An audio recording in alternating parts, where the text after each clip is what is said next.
IPL-ൽ 4ാം ജയം സ്വന്തമാക്കി Kolkata knight riders. Lucknow super ജയന്റ്സിനെതിരെ 8 വിക്കറ്റിന്റെ ആധികാരിക ജയമാണ് കൊൽക്കത്ത സ്വന്തമാക്കിയത്.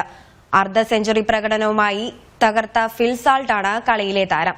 വിജയത്തോടെ കൊൽക്കത്ത പോയിന്റ് പട്ടികയിൽ രണ്ടാമതെത്തി. ഫിൽ സാൾട്ടിന്റെ വിഷു വെടിക്കെട്ടിൽ അനായാസമായാണ് കൊൽക്കത്ത ലക്നൌ സൂപ്പർ ജയന്റ്സിനെ തകർത്തെറിഞ്ഞത്. സ്വന്തം മൈതാനത്ത് നടന്ന മത്സരത്തിൽ ടോസ് ലഭിച്ച കൊൽക്കത്ത ലക്നൌവിനെ ബാറ്റിംഗിന് അയച്ചു. ടോസ് നഷ്ടപ്പെട്ട് ബാറ്റിംഗിനിറങ്ങിയ ലക്നൌ 20 ഓവറിൽ 7 വിക്കറ്റിന് 161 റൺസിൽ ഒതുങ്ങുകയായിരുന്നു. ആറാമനായി ഇറങ്ങി 32 പന്തിൽ 45 റൺസെടുത്ത നിക്കോളാസ് പുരാനായിരുന്നു ടോപ്പ് സ്കോറർ. പവർ പ്ലേയിലും മധ്യ ഓവറുകളിലും കാര്യമായ സ്കോറിംഗ് ഇല്ലാതെ വന്നതാണ് ലക്നൌവിന് പ്രതികൂലമായത്. കൊൽക്കത്തയുടെ സൂപ്പർ താരം മിച്ചൽ സ്റ്റാർക്ക് 3 വിക്കറ്റുമായി തിളങ്ങിയതും ലക്നൌവിന് തിരിച്ചടിയായി. മറുപടി ബാറ്റിംഗിൽ ലക്നൌവിന്റെ അരങ്ങേറ്റ പേസർ ഷമാർ ജോസഫിന്റെ ആദ്യ ഓവറിൽ 22 റൺസ് അടിച്ചാണ് KKR ഓപ്പണർമാരായ ഫിൽസാട്ടും സുനിൽ നരയനും തുടങ്ങിയത്.